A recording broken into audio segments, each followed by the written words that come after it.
S ಚಾನೆಲ್ಗೆ ಸ್ವಾಗತ ಸುಸ್ವಾಗತ ವೀಕ್ಷಕರ ಈ ವಿಡಿಯೋದಲ್ಲಿ ನಿಮಗೆ ಏನು ತಿಳಿಸಿ ಕೊಡ್ತೀನಿ ಅಂದ್ರೆ ಈಗಾಗಲೇ ಒಂದು ರೇಷನ್ ಕಾರ್ಡ್ ಅಪ್ಲೈ ಹೆಂಗೆ ನಾವು ಆನ್ಲೈನ್ ಮುಖಾಂತರ ಮನೆಯಲ್ಲಿ ಕುಳಿತು ಮಾಡಬೇಕನ್ನೋದು ಸಂಪೂರ್ಣವಾಗಿ ಈ ವಿಡಿಯೋದಲ್ಲಿ ತಿಳಿಸಿಕೊಡ್ತೀನಿ ಬನ್ನಿ ವೀಕ್ಷಕರೇ.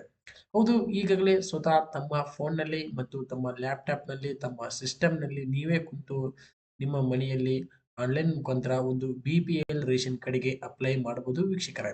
ಹೌದು, ಈಗಾಗಲೇ ಒಂದು ಆನ್ಲೈನ್ ಅಂದ್ರೆ ಆಹಾರ ವೆಬ್ಸೈಟಿನಲ್ಲಿ ಸಂಪೂರ್ಣವಾಗಿ ನೀವೇ ಸ್ವತಃ ಮಾಡ್ಕೋಬಹುದು. ಅದು ಹೇಗೆ ಅನ್ನೋದು ಸಂಪೂರ್ಣವಾಗಿ ಹೇಳಿಕೊಡ್ತೀನಿ. ಅದೇ ರೀತಿ ಏನೆಲ್ಲ ಒಂದು ಡಾಕ್ಯುಮೆಂಟ್ಸ್ ಬೇಕನ್ನೋದು ಕೂಡ ಈ ವಿಡಿಯೋದಲ್ಲಿ ಸಂಪೂರ್ಣವಾಗಿ ಹೇಳಿಕೊಡ್ತೀನಿ ವೀಕ್ಷಕರೇ. ಫಸ್ಟಿಗೆ ಒಂದು ಕ್ರೋಮಿಗೆ ಬನ್ನಿ. ಕ್ರೋಮದಲ್ಲಿ ಸರ್ಚ್ ಮಾಡಿ ಆಹಾರ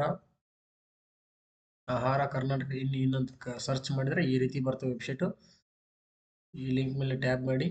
ಸ್ವಲ್ಪ ಸರ್ವರ್ ಎರರ್ ಇರುತ್ತೆ, ಒಂದು 2 ಸಲ ರಿಟರ್ನ್ ಹಾಕಿ ಮಾಡಬೇಕಾಗುತ್ತೆ ವೀಕ್ಷಕರ.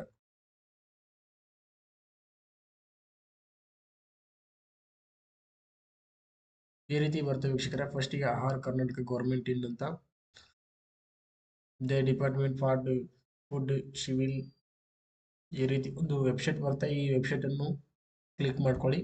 ಫಸ್ಟ್ನೇ ಆಪ್ಷನ್ಸ್ ನೋಡಿ ವೀಕ್ಷಕರೇ, ಈಗಾಗಲೇ ಒಂದು ಕರ್ನಾಟಕ ಸರ್ಕಾರ ಆಹಾರ, ನಾಗರಿಕ ಸರಬರಾಜು ಮತ್ತು ಗ್ರಾಹಕರ ವ್ಯವಹಾರ ಇಲಾಖೆ ಈ ಸಂಪೂರ್ಣವಾಗಿ ಈ ವೆಬ್ಸೈಟ್ ನಲ್ಲಿ ನಾವು ಏನೋ ಒಂದು BPL APL ಏನೇ ಒಂದು ಆಹಾರ ಸಂಬಂಧಪಟ್ಟಂತ ಎಲ್ಲ ನಾವು ಇದರಲ್ಲಿ ನೋಡಬಹುದಾಗುತ್ತದೆ. ಅದೇ ರೀತಿ ಈ ಸೇವೆಗಳಲ್ಲಿ ಕ್ಲಿಕ್ ಮಾಡ್ಕೊಳ್ಳಿ. ಈ ಸೇವೆ ಮೇಲೆ ಕ್ಲಿಕ್ ಮಾಡಿದರೆ ಈ ರೀತಿ ಬರುತ್ತೆ. ಈ ಸೇವೆ ಮೇಲೆ ವಿಧಾನ, ಈ ಪಡಿತರ ಚೀಟಿ, ಈ ಸ್ಥಿತಿ, ಈ ನ್ಯಾಯಬೆಲೆ ಅಂಗಡಿ ಅಂತ ಬರ್ತವೆ ವೀಕ್ಷಕರೇ. ಇದರಲ್ಲಿ ಈ ಪಡಿತರ ಚೀಟಿಯನ್ನು ಕ್ಲಿಕ್ ಮಾಡ್ಕೊಳ್ಳಿ.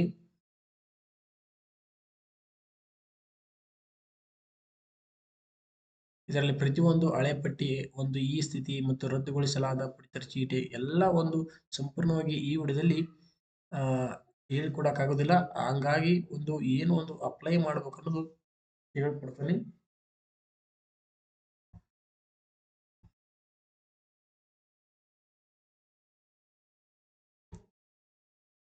ನೋಡಿ ವೀಕ್ಷಕರೇ, ಈ ವಿಧಾನ ಮೇಲೆ ಕ್ಲಿಕ್ ಮಾಡ್ಕೊಳ್ಳಿ. ಇಲ್ಲಿ ಹೊಸ ಪಡಿತರ ಚೀಟಿ ಅಂತಿದೆ ನೋಡಿ ವೀಕ್ಷಕರೇ, ಇದ್ರ ಮೇಲೆ ಕ್ಲಿಕ್ ಮಾಡ್ಕೊಳ್ಳಿ. ಇದ್ರ ಮೇಲೆ ಕ್ಲಿಕ್ ಮಾಡಿದ್ರೆ ಈಗ ಒಂದು PDF ಬರ್ತವೆ ವೀಕ್ಷಕರೇ. ಯಾಕಂದ್ರೆ ಈಗಾಗಲೇ ಒಂದು ಸರ್ಕಾರ ಒಂದು ಆನ್ಲೈನ್ ಮುಖಾಂತರ ಅಪ್ಲೈ ಮಾಡೋದು ಹೇಗೆ ಅನ್ನೋದು ಸಂಪೂರ್ಣವಾಗಿ ಈ PDF ನಲ್ಲಿ ತೋರಿಸಿಕೊಟ್ಟಿದ್ದಾರೆ. ಅದೇ ರೀತಿ ಈಗಾಗಲೇ ಒಂದು ಗೌರ್ಮೆಂಟ್ ಆನ್ಲೈನ್ ಮುಖಾಂತರ ಅಪ್ಲೈ ಮಾಡೋಕ್ಕೆ ಒಂದು ಡೇಟ್ ಅನ್ನು ಫಿಕ್ಸ್ ಮಾಡಿ ಆ ಡೇಟಿಗೆ ಅಪ್ಲೈ ಮಾಡೋಕ್ಕೆ ಆನ್ಲೈನ್ ಮುಖಾಂತರ ಆನ್ಲೈನ್ ಅನ್ನು ಸ್ಟಾರ್ಟ್ ಮಾಡ್ತಾರೆ ವೀಕ್ಷಕರೇ. ಆದರೆ ಈ ಸದ್ಯ ಒಂದು ಆನ್ಲೈನ್ ಅಪ್ಲೈ ಮಾಡೋಕೆ ಬಂದಿದೆ. ಆದರೆ ಹೇಗೆ ಒಂದು ಅಪ್ಲೈ ಮಾಡ್ಬೇಕು ಅನ್ನೋದು ಈ PDF ನಲ್ಲಿ ಸಂಪೂರ್ಣವಾಗಿ ನಮಗೆ ಗೊತ್ತಾಗುತ್ತೆ ವೀಕ್ಷಕರೇ. ಅದೇ ರೀತಿ ನಿಮಗೆ ಈ PDF ನಲ್ಲಿ ಸಂಪೂರ್ಣವಾಗಿ ನಾನು ನಿಮಗೆ ತಿಳಿಸ್ಕೊಡ್ತೀನಿ ಹೇಗೆ ಒಂದು ಆನ್ಲೈನ್ ಅಪ್ಲಿಕೇಶನ್ ಆನ್ಲೈನ್ ಓಪನ್ ಆದಾಗ ಹೇಗೆ ನಾವು ಒಂದು ಅಪ್ಲೈ ಮಾಡ್ಬೇಕನ್ನೋದು. ನೋಡಿ ವೀಕ್ಷಕರೇ, ಇದು ಒಂದು ಈಗ ವೆಬ್ಸೈಟ್ ಓಪನ್ ಆಯಿತು ಅಂದ್ರೆ ಆನ್ಲೈನ್ ಅಪ್ಲಿಕೇಶನ್ ಬಿಟ್ಟಾಗ ಈ ವೆಬ್ಸೈಟ್ ಅಂದ್ರೆ ಈ PDF ಓಪನ್ ಆಗಲ್ಲ ವೀಕ್ಷಕರೇ. ಡೈರೆಕ್ಟ್ ಒಂದು ಲಿಂಕ್ ಓಪನ್ ಆಗುತ್ತೆ. ಯಾವ ರೀತಿ ಒಂದು ಲಿಂಕ್ ಓಪನ್ ಆಗುತ್ತೆ, new online application for ration card ಅಂತ ಈ ರೀತಿ ಒಂದು ಬರ್ತವೆ ವೀಕ್ಷಕರೇ. ಈ ರೀತಿ ಒಂದು ಟ್ಯಾಬ್ ಬರುತ್ತೆ. ಇದ್ರೊಳಗೆ ಏನು ಕನ್ನಡ, ಇಂಗ್ಲಿಷ್ ಅನ್ನು ನಿಮ್ಮ ಲ್ಯಾಂಗ್ವೇಜ್ ಯಾವುದು ಕಂಫರ್ಟಬಲ್ ಇದಿರ್ತೀರಿ ಆ ಲ್ಯಾಂಗ್ವೇಜ್ ಅನ್ನು ನಾವು ಸೆಲೆಕ್ಟ್ ಮಾಡ್ಕೋಬೇಕಾಗುತ್ತೆ. ಅದೇ ರೀತಿ ನಾವು ಕನ್ನಡವನ್ನು ಸೆಲೆಕ್ಟ್ ಮಾಡ್ಕೊಂತೀವಿ. ಅದೇ ರೀತಿ ನೋಡಿ ವೀಕ್ಷಕರೇ, ಕೆಳಗಡೆ ಬರುತ್ತೆ ಕನ್ನಡ ಸೆಲೆಕ್ಟ್ ಮಾಡ್ಕೊಂತ ಯಾವ ರೀತಿ ಅಂತ ನ್ಯೂ ರೇಷನ್ ಕಾರ್ಡ್ ಅಂತ ಬರುತ್ತೆ. ಅದೇ ರೀತಿ ಎಡಿಟ್ ಸೆಂಡ್ ರೇಷನ್ ಕಾರ್ಡ್ ಅಂತ ಬರುತ್ತೆ. ಅಪ್ಲಿಕೇಶನ್ ವ್ಯಾಲಿಡೇಬಲ್ ಅಂತ ಬರುತ್ತೆ. ಅದರ ವೀಕ್ಷಕರೇ, ಈಗಾಗಲೇ ಒಂದು ನ್ಯೂ ರೇಷನ್ ಕಾರ್ಡ್ ಅಪ್ಲಿಕೇಶನ್ ಮಾಡಬೇಕಾದ್ರೆ ಫಸ್ಟ್ ಆಪ್ಷನ್ಸ್ ಅನ್ನು ನಾವು ಕ್ಲಿಕ್ ಮಾಡ್ಕೋಬೇಕಾಗುತ್ತೆ. ಅದೇ ರೀತಿ ಒಂದು ಈಗಾಗಲೇ ಅಪ್ಲಿಕೇಶನ್ ಹಾಕುವ ಹೊತ್ನ್ಯಾಗ ಒಂದು ಸರ್ವರ್ ಬ್ಯುಸಿಯಾಗಿ ಹೋಗಿರುತ್ತೆ. ಒಂದು ಅಪ್ಲಿಕೇಶನ್ ನಂಬರ್ ಇರುತ್ತೆ, ಆ ನಂಬರ್ ಹಾಕಿ ಅದೇ ಅಪ್ಲಿಕೇಶನ್ ಮೂವ್ ಮಾಡಬೇಕಾದ್ರೆ ಸೆಂಟ್ರಲ್ಲಿ ಹೊಡಿಬೇಕಾಗುತ್ತೆ ವೀಕ್ಷಕರೇ. ಅದೇ ರೀತಿ ಅಪ್ಲಿಕೇಶನ್ ಸಂಪೂರ್ಣವಾಗಿ ನಾವು ರದ್ದುಗೊಳಿಸಬೇಕಾದ್ರೆ ಅಂದ್ರೆ ಅರ್ಧಕ್ಕೆ ನಿಲ್ಲಿಸಿರ್ತೀವಲ್ಲ ಆ ಅಪ್ಲಿಕೇಶನ್ ಅನ್ನು ನಾವು ಸಂಪೂರ್ಣವಾಗಿ ರದ್ದುಗೊಳಿಸಬೇಕಾದ್ರೆ ಈ ಮೂರನೇ ಆಪ್ಷನ್ಸ್ ಅನ್ನು ನಾವು ಕ್ಲಿಕ್ ಮಾಡ್ಕೊಂಡು ಒಂದು ಅಪ್ಲಿಕೇಶನ್ ನಂಬರ್ ಅನ್ನು ಹಾಕಿದ್ರೆ ಸಂಪೂರ್ಣವಾಗಿ ಅದು ಅಪ್ಲಿಕೇಶನ್ ಏನು ಅರ್ಧಕ್ಕೆ ನಿಂತಿರುತ್ತಲ್ಲ ಅದು ರದ್ದಾಗುತ್ತೆ.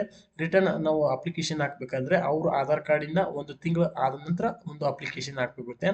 ಅದಕ್ಕೆ ನೀವು ಏನಾರ ಅರ್ಧಕ್ಕೆ ನಿಲ್ಲಿಸಿದ್ರೆ ಇದು ನಡು ಸೆಂಟ್ರಲ್ ಅಲ್ಲಿ ಹೊಡೆದಾಕಿ ಒಂದು ನಿಮ್ಮ ಅಪ್ಲಿಕೇಶನ್ ನಂಬರ್ ಹಾಕಿ ಸ್ಟಾರ್ಟ್ ಮಾಡಿ ಅಂದ್ರೆ ಮುಂದುವರಿಸಿ. ಅದೇ ರೀತಿ ನೀವು ಯಾವುದೇ ರೀತಿ ನಾವು ಅಪ್ಲಿಕೇಶನ್ ಕೂಡ ನಾವು ಅಪ್ಲೈನ ಮಾಡಿಲ್ಲ, ಹೊಸದು ಒಂದು ಅಪ್ಲಿಕೇಶನ್ ಮಾಡಬೇಕಂದ್ರೆ ಫಸ್ಟಿಗೆ ಒಂದು ಆಪ್ಷನ್ಸ್ ಇದೆಯಲ್ಲ ಅದರ ಮೇಲೆ ಕ್ಲಿಕ್ ಮಾಡ್ಕೊಳ್ಳಿ. ಅದ್ರ ಮೇಲೆ ಕ್ಲಿಕ್ ಮಾಡ್ಕೊಂಡಿಂದ next application for ration card ಈ ರೀತಿ ಬರುತ್ತೆ. ಫಸ್ಟಿಗೆ ಒಂದು ಕ್ಲಿಕ್ ಮಾಡ್ಕೊಂಡ್ರೆ ಇದರಲ್ಲಿ ಒಂದು ಆಧಾರ್ ಕಾರ್ಡ್ ನಂಬರು ಮತ್ತು ಅದೇ ರೀತಿ BP ಅಂದರೆ PHH NPHH ಅಂತ ಬರ್ತವೆ ವೀಕ್ಷಕರ. ಅಂದರೆ NPHH ಅಂದರೆ ಒಂದು APL ಕಾರ್ಡು, PHH ಅಂದರೆ BPL ಕಾರ್ಡ್. ಅಂದರೆ ಲ್ಯಾಂಗ್ವೇಜ್ ಅಂದರೆ ಫಾರ್ಮ್ ಅಂದರೆ ಫುಲ್ ಫಾರ್ಮ್ ಸ್ವಲ್ಪ ಚೇಂಜ್ ಮಾಡಿದ್ರೆ ವೀಕ್ಷಕರ, ಅವಾಗ BPL ಅಂತ ಬರ್ತಿತ್ತು, APL ಅಂತ ಬರ್ತಿತ್ತು. ಆದರೆ ಈ ಸದ್ಯ PHH ಅಂದರೆ BPL, NPHH ಅಂದರೆ APL ಮಾಡಿದರೆ ವೀಕ್ಷಕರೇ. ಕೆಳಗಡೆ ಬನ್ನಿ, ನಾವು PHH ಮೇಲೆ ಕ್ಲಿಕ್ ಮಾಡ್ಕೋಬೇಕಾಗುತ್ತೆ. ಮಾಡ್ಕೊಂಡ್ರೆ ಈ ರೀತಿ ಆಧಾರ್ ಕಾರ್ಡ್ ನಂಬರ್ ಅಂತ ಬರುತ್ತೆ. ಅದೇ ರೀತಿ enter Aadhaar card mobile number, ಅಂದ್ರೆ ನಿಮ್ಮ ಆಧಾರ್ ಕಾರ್ಡ್ ಅಲ್ಲಿ ಏನೋ ಒಂದು ಮೊಬೈಲ್ ನಂಬರ್ ಇರುತ್ತೆ, ಆ ನಂಬರ್ ಅನ್ನು ಬುಡಕಡೆ ಹಾಕಿ ಮೇಲೆ ಆಧಾರ್ ಕಾರ್ಡ್ ನಂಬರ್ ಹಾಕಿ ಗೋ ಮೇಲೆ ಕ್ಲಿಕ್ ಮಾಡ್ಕೊಳ್ಳಿ ವೀಕ್ಷಕರೇ. ಗೋ ಮೇಲೆ ಕ್ಲಿಕ್ ಮಾಡ್ಕೊಂಡ್ರೆ ಈ ರೀತಿ ಬರ್ತವೆ ವೀಕ್ಷಕರೇ. ಒಂದು ಆಧಾರ್ ಕಾರ್ಡ್ ನಂಬರ್ ಹಾಕಿರ್ತಾರೆ, ಅದೇ ರೀತಿ ಆಧಾರ್ ಕಾರ್ಡ್ ಲಿಂಕ್ ಇರುವಂತಹ ಮೊಬೈಲ್ ನಂಬರ್ ಹಾಕಿರ್ತಾರೆ. ಇಲ್ಲಿ ತೆಳಗೆ ಆ ಅಗ್ರಿ ಮೇಲೆ ಕ್ಲಿಕ್ ಮಾಡ್ಕೋಗುತ್ತೆ, ಚಿಹ್ನೆ ಆ ಅಗ್ರಿ ಮೇಲೆ ಕ್ಲಿಕ್ ಮಾಡ್ಕೊಂಡು ಅದೇ ರೀತಿ ಗೋ ಅಂತ ಮುಂದುವರಿಸಬೇಕಾಗುತ್ತೆ ವೀಕ್ಷಕರೇ. ಮುಂದುವರಿಸಿದ ನೋಡಿ ವೀಕ್ಷಕರೇ, ಈಗಾಗಲೇ ಒಂದು ಆಧಾರ್ ಕಾರ್ಡಿಗೆ ಮೊಬೈಲ್ ನಂಬರ್ ಲಿಂಕ್ ಇರುವಂತ ಒಂದು OTP ಸಹಾಯದಿಂದ ಒಂದು ಅಪ್ಲಿಕೇಶನ್ ಹಾಕ್ಬೋದು. ಅದೇ ರೀತಿ ನಿಮ್ಮ ಬಯೋಮೆಟ್ರಿಕ್ ಅಂದ್ರೆ ಫಿಂಗರ್ ಪ್ರಿಂಟ್ ತಗೊಂಡು ಕೂಡ ನಾವು ಒಂದು ಅಪ್ಲಿಕೇಶನ್ ಅಪ್ಲೈ ಮಾಡ್ಬೋದು. ಆದರೆ ನಾವು ಆಲ್ಮೋಸ್ಟ್ ಈಗಾಗಲೇ ಒಂದು OTP ಅಂದ್ರೆ ಮೆಂಬರ್ಸ್ ಇಲ್ಲಿ ಇದ್ರೆ ಸರಿ, ಫಿಂಗರ್ ಪ್ರಿಂಟ್ ತಗೊಂಡು ಒಂದು ಅಪ್ಲೈ ಮಾಡಿ. ಮೆಂಬರ್ಸ್ ಇಲ್ಲಿ ಇರಲಿಲ್ಲ ಅಂದ್ರೆ ಒಂದು OTP ಸಹಾಯದಿಂದ ಒಂದು ಸಂಪೂರ್ಣವಾಗಿ ನಾವು ಅಪ್ಲಿಕೇಶನ್ ಹಾಕ್ಬೋದು. ಆದರೆ ಇದರಲ್ಲಿ ತೋರಿಸಿರೋ ಪ್ರಕಾರ ಅವರು OTP ಸಹಾಯದಿಂದ ಹಾಕಿದ್ದಾರೆ. ಅದರ ಮೇಲೆ OTP ಮೇಲೆ ಕ್ಲಿಕ್ ಮಾಡಿದ್ರೆ ಸಂಪೂರ್ಣವಾಗಿ ಒಂದು ಮೆಸೇಜ್ ಆಗುತ್ತೆ ವೀಕ್ಷಕರು. ಹೇಳಿದಾರೆ ನೋಡಿ, send Aadhaar number is linked ಅಂದ್ರೆ ಆಧಾರ್ ಕಾರ್ಡ್ ಏನ್ ಲಿಂಕ್ ಇರುತ್ತಲ್ಲ ಆ ನಂಬರ್ಗೆ ಒಂದು ಸಂಪೂರ್ಣವಾಗಿ ಒಂದು ಆಧಾರ್ OTP ಹೋಗಿರುತ್ತೆ ವೀಕ್ಷಕರೇ. ಅಂದ್ರೆ 6 ಡಿಜಿಟಲ್ ಒಂದು ನಂಬರ್ ಹೋಗಿರುತ್ತೆ. 6 ಡಿಜಿಟಲ್ ಒಂದು ನಂಬರ್ ಅನ್ನು ಇಲ್ಲಿ ಹಾಕ್ಬೇಕಾದ ವೀಕ್ಷಕರೇ. ಇಲ್ಲಿ ಹಾಕಿಬಿಟ್ಟು ಕ್ಯಾಪ್ಚರ್ ಹಾಕಿ ಗೋ ಮೇಲೆ ಕ್ಲಿಕ್ ಮಾಡಿದ್ರೆ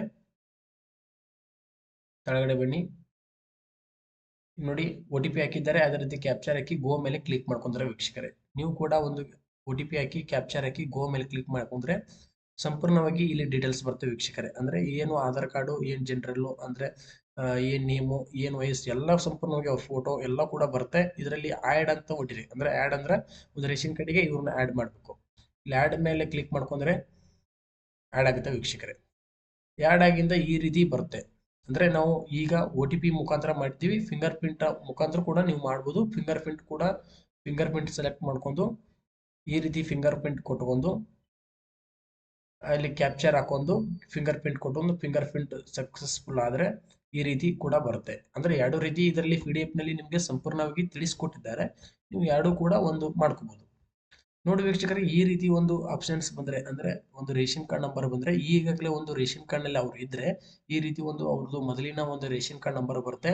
ಅವ್ರನ್ನ ತೆಗೆದು ಹಾಕಬೇಕಾ ಅಂತ ಕೇಳುತ್ತೆ. ಹೌದು ಎಸ್ ಅಂತ ನೀವು ಕ್ಲಿಕ್ ಮಾಡ್ಕೊಂಡ್ರೆ ಸಾಕು, ಆಟೋಮೆಟಿಕ್ ಒಂದು ರೇಷನ್ ಕಾರ್ಡ್ ನಲ್ಲಿ ಇರ್ತಾರಲ್ಲ ಅವ್ರನ್ನ ಇನ್ನೊಂದು ರೇಷನ್ ಕಾರ್ಡ್ ಇದ್ರಲ್ಲ ಆಟೋಮೆಟಿಕ್ ತೆಗೆದಾಕತ್ತೆ ವೀಕ್ಷಕರೇ. ತೆಗೆದಾಕತ್ತೆ. ಅದೇ ರೀತಿ ಓಕೆ ಕೊಡಿ. ಹೌದು ನಾವು ರೇಷನ್ ಕಾರ್ಡ್ ನಲ್ಲಿ ಮೊದಲಿನ ರೇಷನ್ ಕಾರ್ಡ್ ನಲ್ಲಿ ಅವ್ರು ತೆಗೆದು ಹೊಸ ಅಪ್ಲಿಕೇಶನ್ ಹಾಕ್ಬೇಕಂತಂದು ನೀವು ಅನ್ಕೊಂಡ್ರೆ ಎಸ್ ಮೇಲೆ ಕ್ಲಿಕ್ ಮಾಡ್ಕೊಳ್ಳಿ, ಓಕೆ ಅಂತ ಕೊಟ್ರೆ ಸಾಕು, ಸಂಪೂರ್ಣವಾಗಿ ಒಂದು ಹಳೆ ರೇಷನ್ ಕಾರ್ಡ್ ನಲ್ಲಿ ಇರುವಂತಹ ಮೆಂಬರ್ಸ್ ಅನ್ನು ಅವರು ಆಟೋಮೆಟಿಕ್ ತೆಗೆದಾಕ್ತಾರೆ ವೀಕ್ಷಕರೇ. ತೆಗೆದಾಕಿಬಿಟ್ರು ಅಂದ್ರೆ ಈ ರೀತಿ ಆಪ್ಷನ್ಸ್ ಬಂದ್ರೆ ಏನಂದ್ರೆ, ಒಂದು ಈಗಾಗಲೇ ಒಂದು ಈಗೇನು ಅಪ್ಲಿಕೇಶನ್ ಹಾಕ್ತಾರಲ್ಲ ಅವ್ರ ಮೆಂಬರ್ಸ್ ಅಡ್ಮಿನ್ ಏನ್ರ ಇದ್ರೆ ಈ ರೀತಿ ಒಂದು ಆಪ್ಷನ್ಸ್ ಬರುತ್ತೆ ವೀಕ್ಷಕರೇ. ಅಂದ್ರೆ ಅಡ್ಮಿನ್ ಇರ್ಲಿಲ್ಲ ಅಂದ್ರೆ ಸಂಪೂರ್ಣವಾಗಿ ಆಟೋಮೆಟಿಕ್ ತಗೊಂತೆ ಅಡ್ಮಿನ್. ಅದರಲ್ಲಿ ಏನು ಈಗ ಮೊದಲ ನೀವು 3 ಜನ ಒಂದು ರೇಷನ್ ಕಾರ್ಡ್ ನಲ್ಲಿ ಹಳೆ ರೇಷನ್ ಕಾರ್ಡ್ ನಲ್ಲಿ ಇದ್ರೆ, ಈಗ ನೀವು ಅಡ್ಮಿನ್ ಇದ್ರೆ ನೀವು ಇನ್ನಿಬ್ರು ಕೆಳಗಡೆ ಇರ್ತಾರೆ, ಅವ್ರನ್ನ ಯಾರನ್ನ ಅಡ್ಮಿನ್ ಮಾಡ್ಬೇಕಂತ ಕೇಳುತ್ತೆ. ಇದರಲ್ಲಿ ಅವ್ರ ಹೆಸರು ಕೂಡ ಅವ್ರ ವಯಸ್ಸು ಕೂಡ ಬಂದಿರುತ್ತೆ. ಯಾರು ಸೀನಿಯರ್ ಇರ್ತಾರೆ ಆಟೋಮೆಟಿಕ್ ಅವ್ರ ಹೆಸರು ಸೆಲೆಕ್ಟ್ ಮಾಡ್ಕೊಂಡು ಚೇಂಜ್ ರಿಲೇಟೆಡ್ ಅಂತ ಹಾಕೊಂಡ್ಬಿಟ್ರೆ ಸಾಕು ವೀಕ್ಷಕರ, ಸಂಪೂರ್ಣವಾಗಿ ಅವರು ಚೇಂಜ್ ಆಗ್ತಾರೆ. ನೋಡಿ ಇಲ್ಲಿ ಸಂಪೂರ್ಣವಾಗಿ ಈ ರೀತಿ ಬರುತ್ತೆ. ಅಂದ್ರೆ ಒಂದು ನೀವು ಆ್ಯಡ್ ಆಗಿರ್ತೀರಿ, ಅದೇ ರೀತಿ ನೀವು ಸಂಪೂರ್ಣವಾಗಿ ಒಂದು ಹಳೆ ರೇಷನ್ ಕಾರ್ಡ್ ಇದ್ರೆ ಸಂಪೂರ್ಣವಾಗಿ ರಿಮೂವ್ ಆಗಿರ್ತೀರಿ. ಒಂದು ಅಪ್ಲಿಕೇಶನ್ಗೆ ಒಂದು ನ್ಯೂ ಅಪ್ಲಿಕೇಶನ್ ಅಪ್ಲೈ ಮಾಡೋಕೆ ಬಂದಿರ್ತೀರಿ ವೀಕ್ಷಕರೇ. ಈ ರೀತಿ ನಿಮ್ಮ ಡೀಟೇಲ್ಸ್ ಎಲ್ಲ ಕೂಡ ಬರುತ್ತೆ, ನಿಮ್ಮ ಫೋಟೋ ಕೂಡ ಬರುತ್ತೆ. ಅದೇ ರೀತಿ ಆ್ಯಡ್ ಫ್ಯಾಮಿಲಿ ಮೆಂಬರ್ಸ್ ಅಂದ್ರೆ ಬುಡಕ್ಕೆ ಆ್ಯಡ್ ಫ್ಯಾಮಿಲಿ ಮೆಂಬರ್ಸ್ ಮೇಲೆ ಕ್ಲಿಕ್ ಮಾಡ್ಕೊಂಡ್ರೆ ಅದೇ ರೀತಿ ನಿಮ್ಮ ಮನೆಯಲ್ಲಿ ಮತ್ತೆ ಎಷ್ಟು ಜನ ಇರ್ತಾರೆ ಸಂಪೂರ್ಣವಾಗಿ ಅವ್ರನ್ನ ಆ್ಯಡ್ ಮಾಡ್ಕೊಂತ ಹೋಗ್ಬೋದು.